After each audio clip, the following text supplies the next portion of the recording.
High roar. That card's good. Play that. There you go, No. guys. That's the play. High roar for Salt Lake.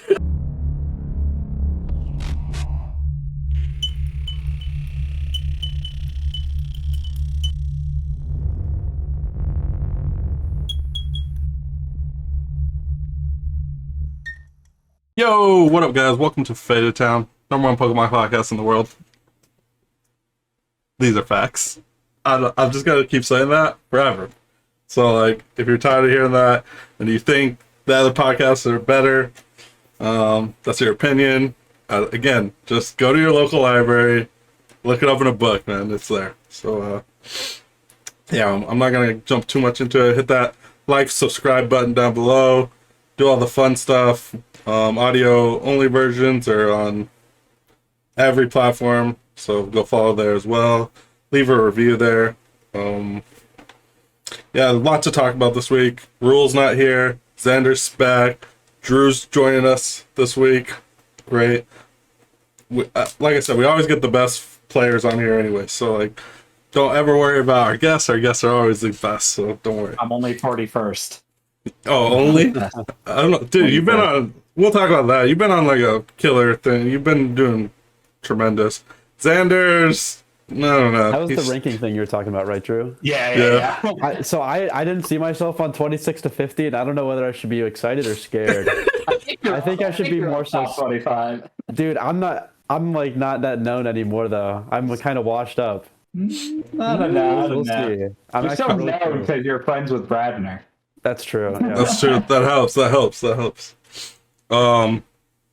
Yeah. That's where it puts us funny as well. I think Frank just put himself as, like, the best and didn't put anybody else. So I was like, Yeah, that's the best. I went on there. I didn't find my name on there, so I just eliminated the whole thing. It doesn't count. It's not even real. This thing's stupid, you know? You're not going to put me on there. I got, like, third once at a regional, okay? I have a thing, you know? I have a fucking thing. Put some respect on me, even though I don't do well ever. Anyways, we're going to talk Peoria. I didn't go. These two went, so we'll know. They'll tell us if it's better than Baltimore, how it all went as an event. Then we'll jump into, like, what their thought process going into it. We'll hit results on Peoria. Then we'll hit the Twitter discussion about if we're confiding first or we're chorusing first.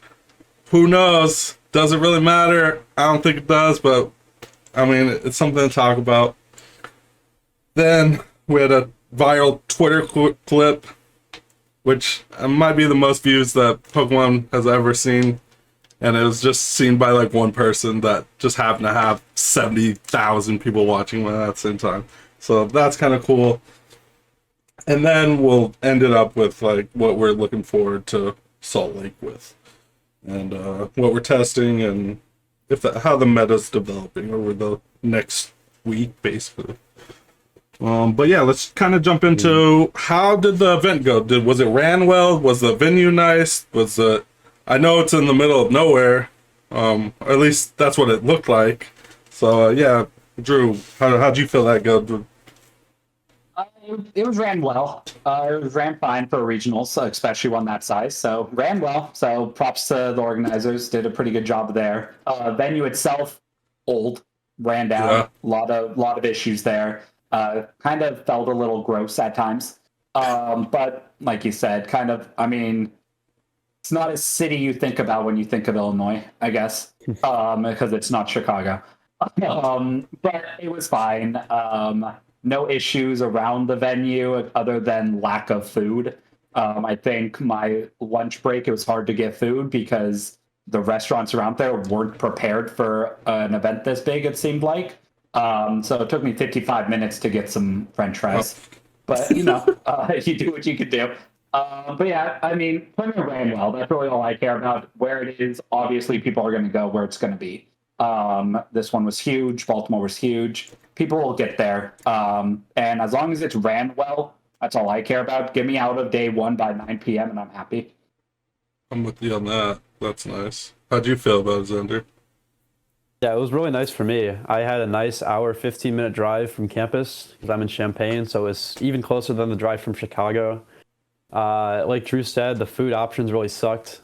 for being like kind of a downtowny area, there were absolutely no restaurants or anything. There was just like a pizza pub and a couple other things, and like no fast food really.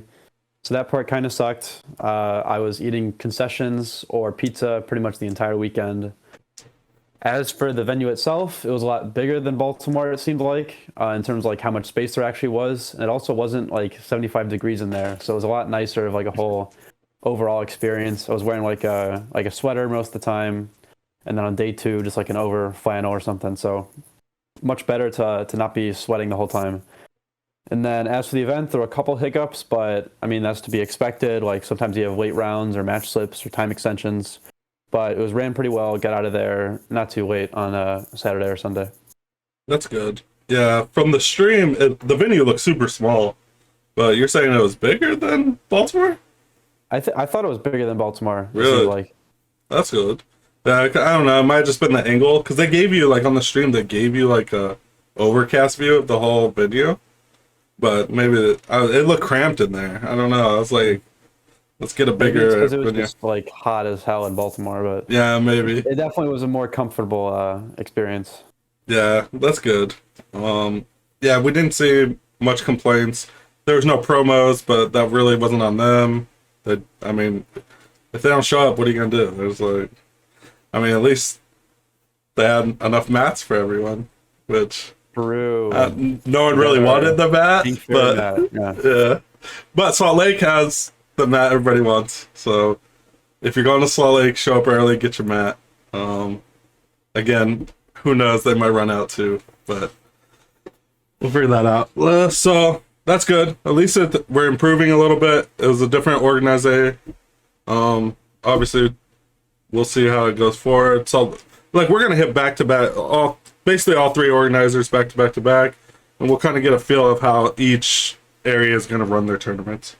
And just one extra little thing to say, I think tournaments will start continuing to get better and better for how they're ran.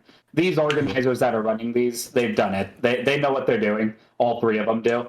And I think the first one, Baltimore, it seemed like there were a lot of new staff, a lot of new judges, a lot of new people helping run things. So it wasn't just a automatic people knew what they were doing. There was much more learning curve for a lot of those people. So bearing with them getting more experience, like I think we'll start seeing it get smoother and smoother. Because like I said, all 3 of the tournament organizers that are running the regionals this year, they've all done it. They've all had successful, well-ran tournaments. So I give them a break for a couple of them, and I imagine they'll start being good. I agree. I mean, it just is what it is. As long as I'm with Xander, and you get the temperature down in that place, I think there's some people stop complaining. You know, just nice and cold, we'd be fine. We put a hoodie on, we'd be good. But let's talk the meta going into a whole new set with a ton of new decks. Probably the most new decks out of a single set. I mean, I don't know. I've been playing since like 2015. I don't think I've had that many like actual viable decks out of a set ever. And like, I had Xander on last week. He didn't really test, so I mean, he kind of just went in and played Mew. You ended on Reggie, which we talked about a lot. We talked about Zoroark a lot too, but like going into it, what were your guys' mindsets? I was expecting basically just a jumble of everything. Honestly, I was expecting more Lost Box or like Giratina than actually was played. I think a lot of people were on the wave of trying to beat those decks rather than playing them, besides a couple people like Isaiah, John, Justin. That side of our group stuck to the Lost Zone stuff, whereas Sam and I did not really test, so we just played Mew. And then I know Drew, and then a lot of other people ended on Reggie's. So kind of countering the meta or countering the Lost Zone stuff rather than playing it. And then as for the actual deck spread, Hiram was the most popular, which was to be expected. It did pretty well, which also is like to be expected that you have a couple doing well, especially when you have some good players doing it. And all in all, kind of just played out how I thought. You'll have Lost Zone decks at the top, you'll have non-Lost Zone decks at the top, and a good mix of everything. Yeah. What about you, Drew? Did the meta like pan out the way you thought it was going to? Exactly. Actually, my one of my buddies showed me in my chats with him from 2 weeks ago. Before the tournament, I posted like metagame in order of popularity, and it was spot on with what the That's meta hilarious. was. So pretty expected. These online limitless tournament makes it pretty easy to judge a meta. It feels like right now. How it panned out, I think I was a little surprised there wasn't at least one Mew in top eight. But other than that, I think it was exactly how it should have been. Lost Box winning made sense. A format that is very skill intensive, being won by one of the best players in the game ever, makes sense. The thing that surprised me was Gudra, because I do still think that card is whack. But hey, if you hit Lost Box over and over again, it's going to be a good day. Yeah, I was thinking the same thing. So we had Ford win the tournament with Lost Box, which his list seemed to be a lot different than most people's Lost Box variants, which, I mean, to be honest, a lot of people went get the Giratina route. So we didn't see a lot, but I mean, obviously, over those last 2 weeks, we've seen a lot of Empoleon counter things, and he threw in the 4 Path to the Peak, and then people started playing the stupid Umbrella. He threw in, now he has 3 vacuums. It's just like after he won, I was playing a lot online, and obviously everyone's gonna just net deck this and grind it online. So I played against this a lot, and the deck just feels super consistent. It pretty much did exactly what I wanted to do. It builds really big hands, fairly quickly. It kind of felt like a Zoroark deck, like the way he was talking about it. Yeah, I watched the finals. It just, I don't know. It looked, obviously the finals weren't great because he got donked in the game. What was it, game 2 that he got donked? But which kind of sucks. Like it sucks for viewership, to be honest. But we've seen Palkia and Kyurem. Do you think, like, I know your guys' thoughts on the meta was right, but you think it was just played the most because Palkia was the best deck, and then Kyurem's a new card and you throw it in there and it's easier just to play? Was that the thought process? Yeah, I mean, honestly, Ice Rider was just barely not broken. And then Kyurem comes out, and it's just Kyurem's an insane card. Yeah. That deck just when you're going off, you're going off, and it's very new beginner friendly to play, which is another big factor because a lot of these events have a lot of people who are just starting to play. So it's very user friendly, which is nice as well. Yeah, I agree. I think it doesn't play the Inteleon line, which can be very daunting for a new player or someone that just hasn't played that engine a lot. Like, making those types of decisions are hard. It's a lot easier to put a water energy on top of your deck, you know? I didn't get it. But the deck seems super strong. I mean, obviously Palkia's stayed at the top.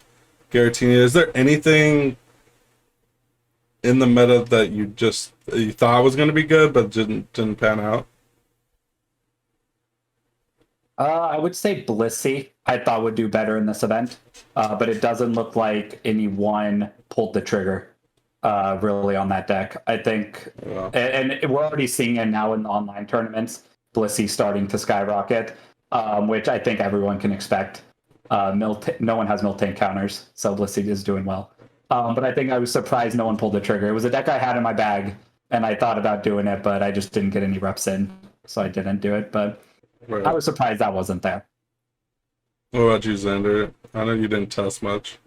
No, I mean, I would say everything just kind of happened as I expected. I think there was less Arceus, or Arceus did worse than I expected, and then also the same with Mew. Like Drew said, not having either of those in top 8 was a bit of a surprise, especially because I know there were like a decent chunk of people on Mew and not a decent chunk on Arceus, but there were a couple there.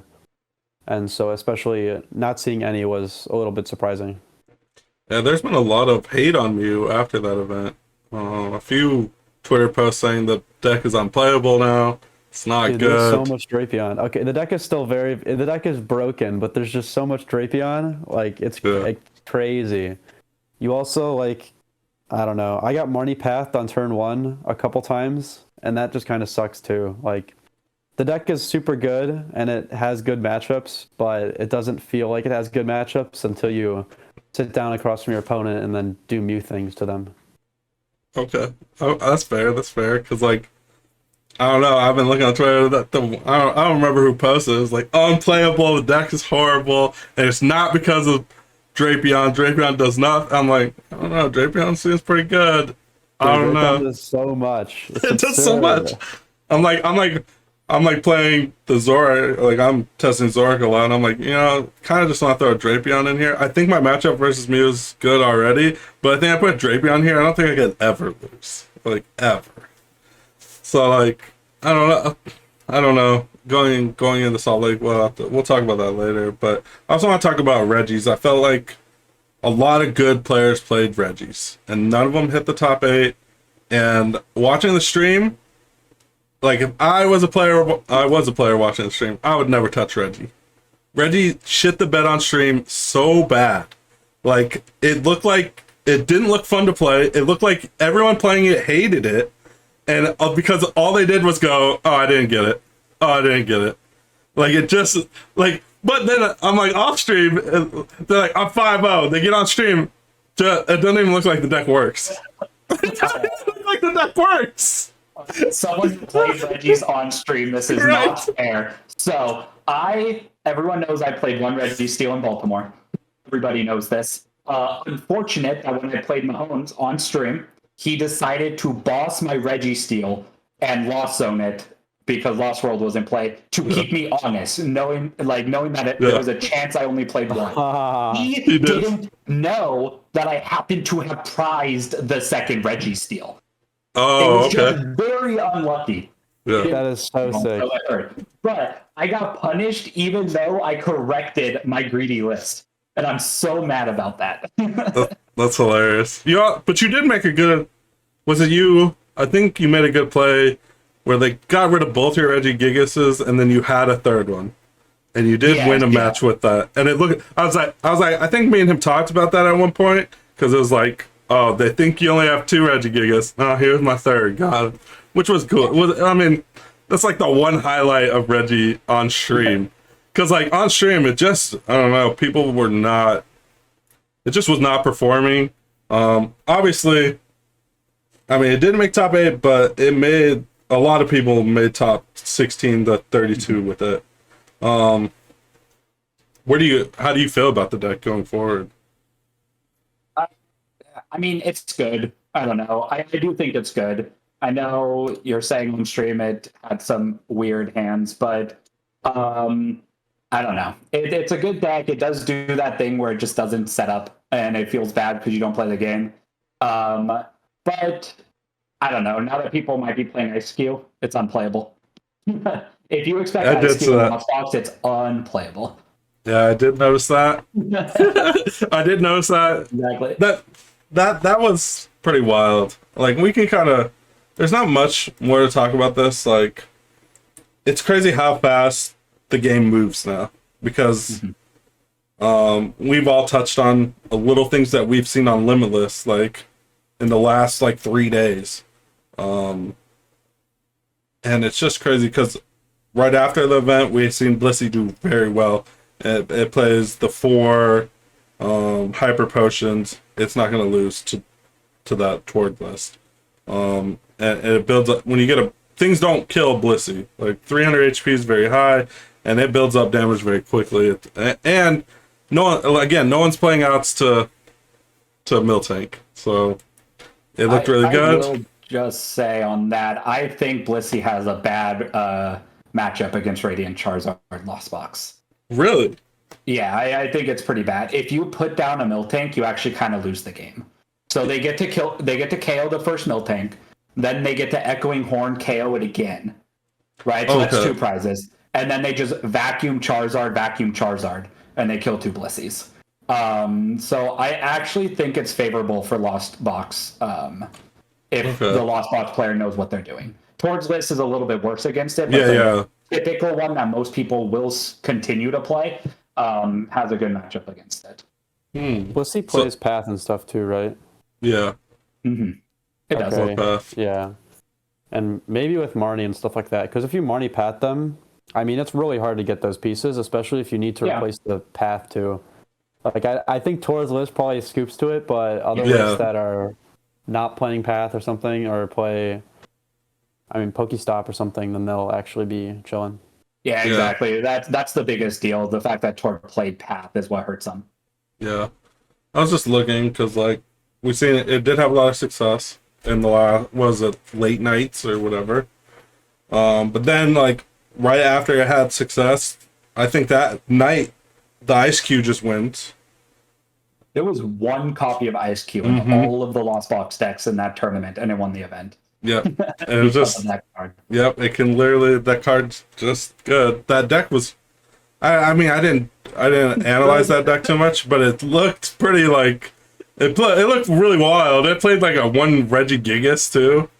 I'm like, that was the coolest deck I saw in Peoria. That was sick. It was pretty wild. I'm like, all right. But the Ice Cube, like, the development is so rapid because obviously if you're playing the Miltank and the Blissey, you think you can beat Lost Box with it with your 4 hyper potions and you're just healing, and then someone does that, and now your whole mindset of like, all right, is everyone gonna play Ice Cube? Because if everybody plays Ice Cube, I can't beat that. So like, it just becomes like a super meta game in your head. Like, any basic Pokemon deck just dead now. I don't know. Something to think about. I'm terrified to play Reggie's again, so that means anything. Especially like the development is so quick. Like, especially when a card just does something like that. It's like, oh, you just shuts a whole deck off.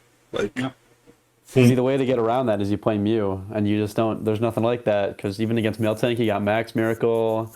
Even play like there's random Duraludon, and now you got Path in your deck. You don't even have to worry about that. You're chilling. Yeah, but when you play Mew, they just Path Marnie you, and you just lose. No, dude. Okay, so I said that earlier, but it happened twice. And the people that Path Marnie me on turn 1 was a Palkia deck. Going second, they had Path Marnie in their opening hand, and it stuck because I didn't have phone or anything. I only got a couple Pokemon down and no DTE, and then I drew past the rest of the game. It was awful.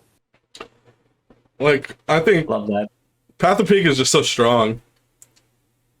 Like, it's always been strong since it came out, but like, I think this weekend a lot of people realized it because I think people are stacking their decks with Path to the Peak. Like, a lot of the lists had large counts of Path to the Peak because of the whole debacle with the Empoleon thing. It's like, all right, I'm just gonna stack my deck with Path to the Peak. I'm not gonna lose to stupid Empoleon. And I think it came across how more effective, like, oh, it doesn't matter what you're playing against, just a nice pass to the peak. Marnie might just win you a game, you know? So, I don't know, the meta going forward is wild.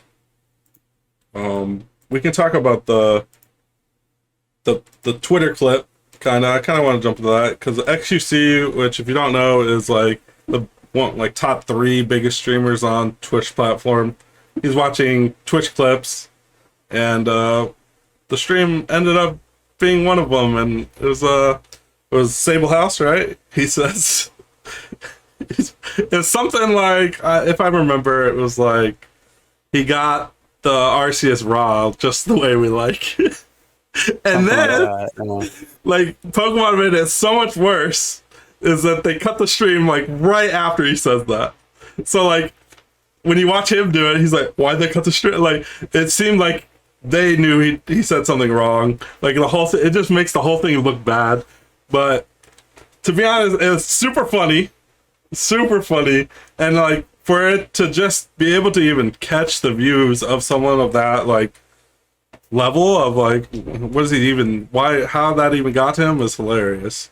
And he thought it was funny. And then, I mean, Sable House on Twitter was, like, kind of concerned. Because, like, I mean, at the end of the day, it's kind of a sex joke on a Pokemon stream. Which, I don't think that's exactly what he was going for. It might. Totally wasn't. Yeah, I was like, I don't think that was it, but like his commentating is great. Hopefully nothing bad comes from it. I think anything it got more publicity to the game. He obviously wasn't trying to make a sex joke. I think we say stuff like that all the time without even thinking like, oh, you got it raw, you know, but like, I don't know. I thought it was funny. What do you guys think about that? Yeah, it was definitely hilarious. I think it was just everything. So Kyle saying it, and then after the other commentator, I believe it was Jeremy, just having a pause and just like not knowing what to say, and then following it up with, yeah. Yeah.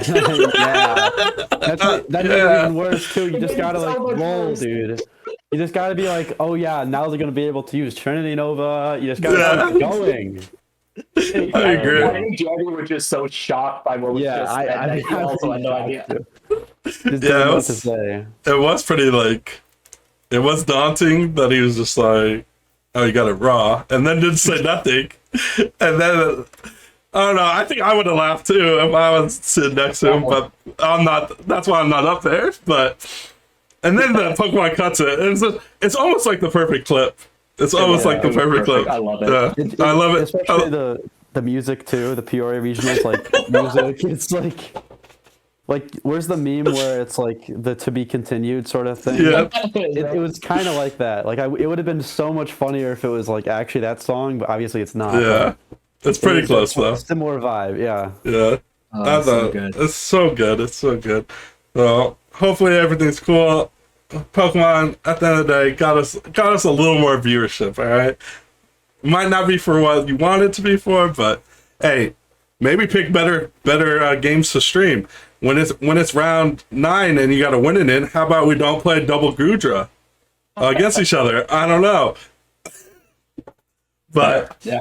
Yeah. I kind of want to pick that up because I posted that in like a group chat and someone's like, well, I'd rather see variety. Like Pokemon doesn't want new viewership. And I was like, I don't know if I agree with that. Like, why would Pokemon not want more people to watch their streams? Like, if you don't want more people to watch your streams, like, I guess give me double Gudra every match. I'll sit there and do nothing. Like, it was the most boring thing ever. But their whole thought process was like, it's better to have variety on the stream than it is to have entertaining matchups. And I'm like, in my head, if I was running a stream, I would put the most entertaining or unique thing against a certain matchup that isn't going to be boring to engage an audience. I don't care if you haven't been on stream. Like, okay, Gudra hasn't been on stream all day. If it's Gudra versus Gudra, you just don't put that on stream. I just don't agree with that. What do you guys think about that? I thought it was fine, honestly. Like, it's an RCS deck versus an RCS deck. It's Gudra. I think it's fine to have a mix of variety. I think it's also cool to have notable players, too. So I think as long as they're not doing, like, 2 Gudras or, like, a similar sort of sleeper fest, like, round after round. Like, you could do it maybe, like, twice on day 1 or once on day 2 or whatever. But I would say the main thing is to just have people stream players that people want to see is honestly more important than like whatever. Like if Tord was playing Stall or some like super cool deck sorry, it could be a boring deck that I don't want to watch, but if it's Tord or someone else that's like very notable, I think a lot of people would watch regardless of what deck they're playing. I agree. That's a better I like that argument better. I don't know.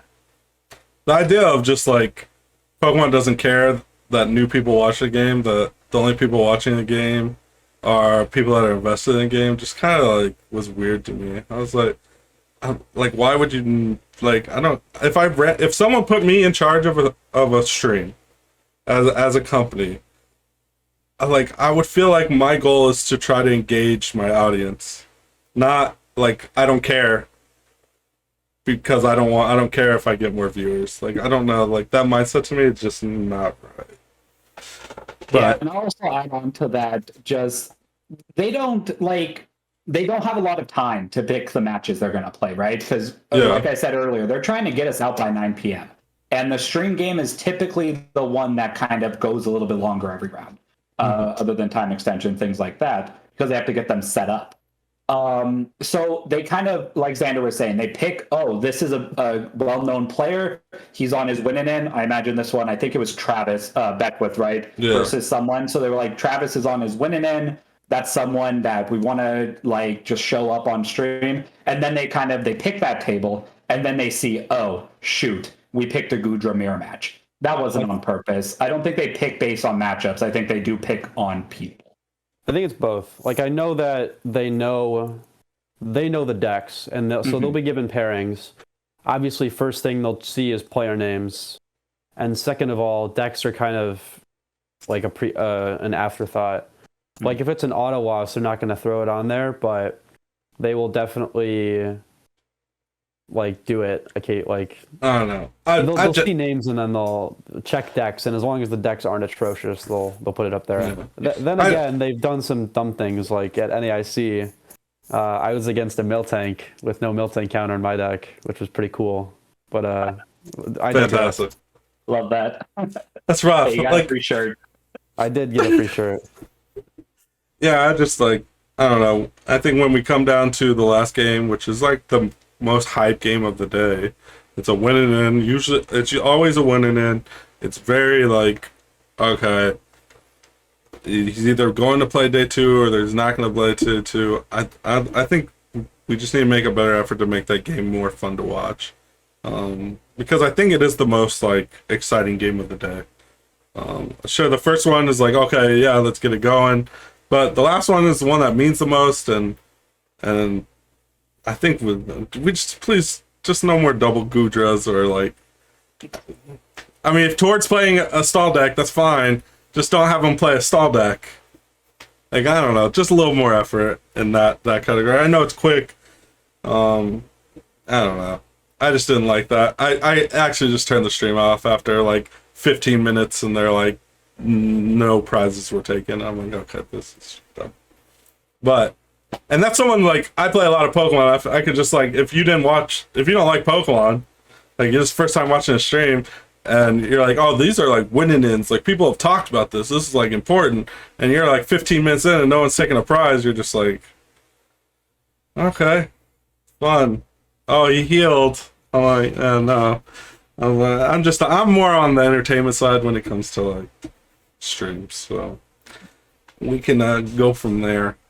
I think let's look at the meta going forward.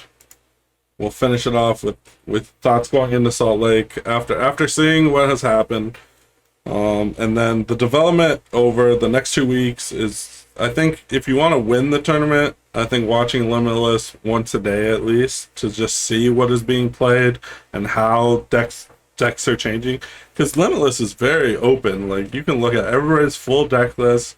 You can see what they use to counter these decks that were just played. So like I think that's super important, and I think we've never had that in the past. It's super like rapidly changing the way we go into events. Going forward, like you said, Regis might not be playable. I don't know, Mew's not that great if everyone's just gonna throw a Drapion in their deck. I don't know, where are your guys' heads at going into Salt Lake? I know Xander's not going, but Drew's going, but Xander's a smart player, he knows. So where are you at, Drew, when you're prepping for Salt Lake? Salt Lake's going to be a mess. You Honestly, think? Yeah, I think Okay. so. I think Okay. Lost Box winning was actually probably the worst thing that could have happened for the meta. Obviously, it should have won because it's just an insane deck. But the fact that engine now can be Path to the Peak, now that engine can be still Giratina, it's just so. And now that the engine just doesn't lose to Empoleon, doesn't lose to healing cards, doesn't lose to anything like that.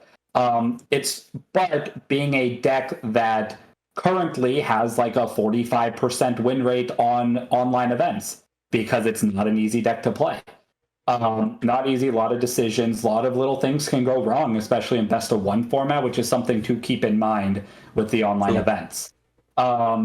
So this format, Lost Box, is going to be huge, but how is it going to be piloted? Is it going to be Giratina? Is it going to have the Ice Cube? There's so many different techs that can go into the deck, and I think Salt Lake, Peoria was kind of like a play something that set up a lot and had at least some good matchups. Salt Lake is going to be much more making sure you have the most consistent 60 card, whatever deck you're playing. I think it's going to be less based around those techs to try to beat matchups. You're going to probably play against one of each deck.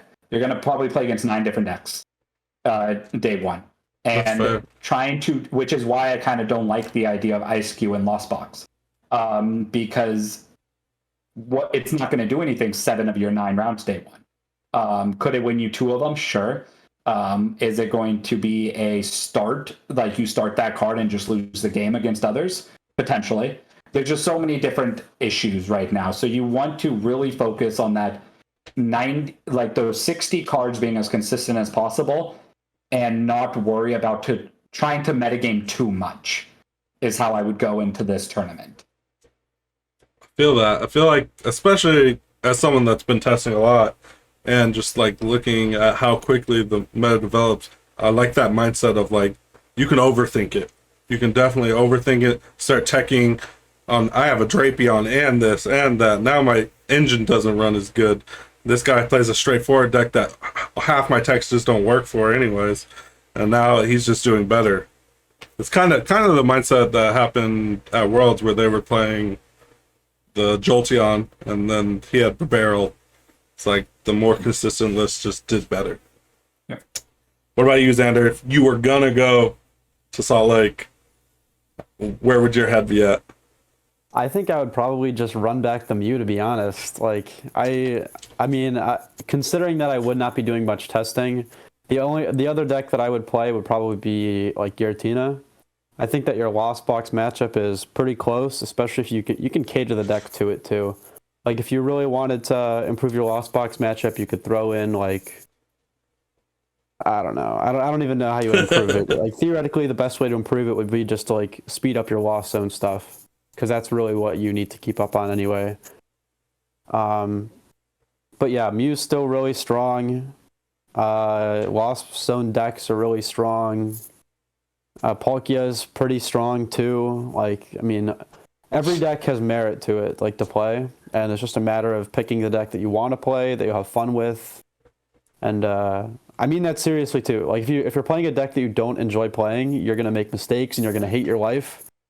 That's how I felt whenever I played Palkia in Milwaukee or Worlds or whatever. And when you're playing a deck that you actually want to play, even if it's not like the best meta call like on paper, it's fine. Like you'll do all right if luck is on your side or you've got experience with the deck.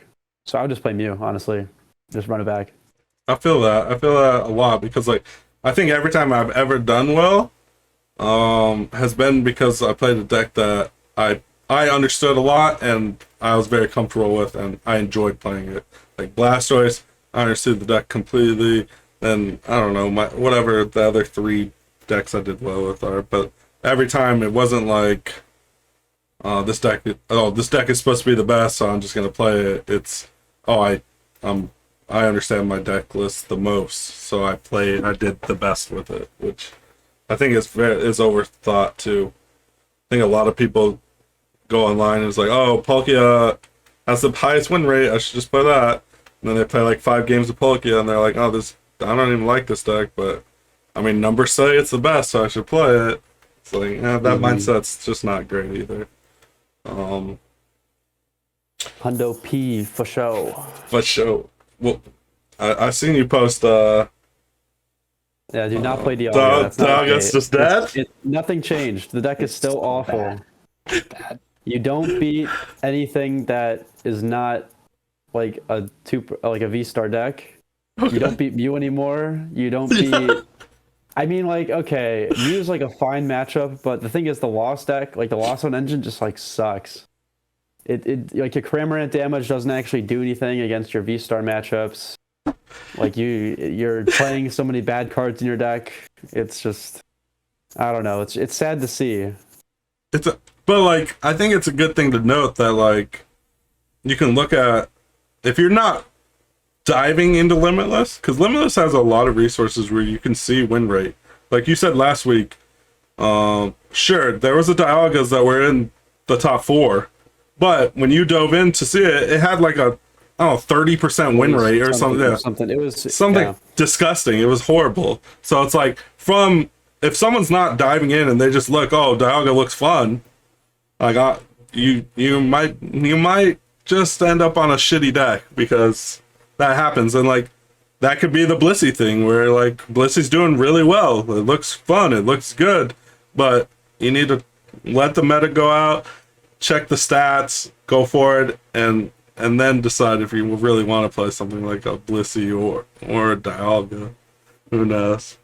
Yeah, the win rate thing, like obviously it's not like the tip top players playing Dialga like on the online events, so it's not. Same thing with like the Lost Box win rate, like it's 45%, but it's still like undeniably one of the S tier decks. Yeah. So it doesn't mean everything, but I would say it means a little bit, at least in terms of not super playable right now, just because of like the decks that are good are just pretty good at beating it. It does have good matchups against like Giratina, like Kyurem. I would say Palkia is like a fine matchup too, especially if you're playing the Banette and stuff like that. But it's just weird. Yeah.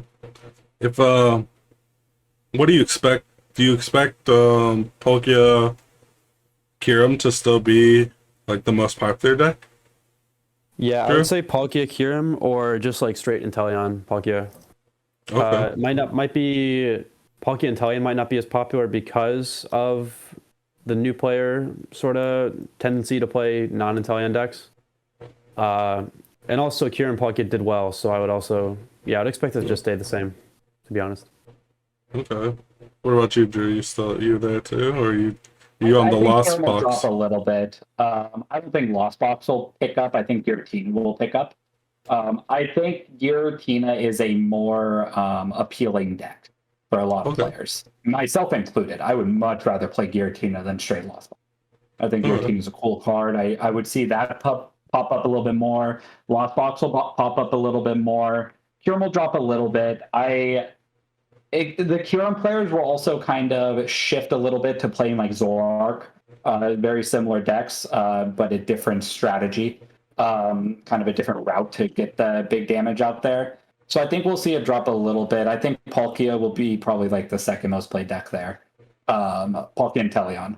And Kyurem's probably third, and I don't know what I would say is first. Maybe I think Tina. I think Tina might be the most played deck in Salt Lake. I kind of have a feeling like a lot of people, maybe like Xander or Azul's group and stuff, didn't like pull the trigger on the new set. They played your Reggies, your Mews and stuff. Do you think it's more likely that a trigger will be pulled and they will play something new from the new set that's coming into Salt Lake? Yeah. Or a lot of I mean, I think so. I mean, the top players are going to play what they feel like is the best deck. Have to also realize though, the top players make up maybe 2% of the room. Correct. Like, it's not a large percentage. So take it with a grain of salt. Play, like Xander was saying, play what you want. Any deck in the top like 6 decks can win the event. It can. You need to know the deck, have the deck be consistent, know what you're doing so you don't make mistakes, and that's the perfect equation for making day 2. Then add a little bit of variance being on your side, getting that extra little luck happening a couple extra rounds. That's where you top 8 and can win the event. Both things are needed, but first and foremost, it's consistent deck and enjoying it and knowing what you're doing with it. Don't pick up a deck the night before. It's very select few people can do that. Not saying it's... I personally hate doing it. I typically do bad when I do it. I need to know the deck. And I think everyone should do the same. Know what you're playing. I agree. I think I've done it a few times because of you. I'm like, hey, Drew, what are you playing? Oh, I'm playing Blissey. I'm like, all right. I'll play that.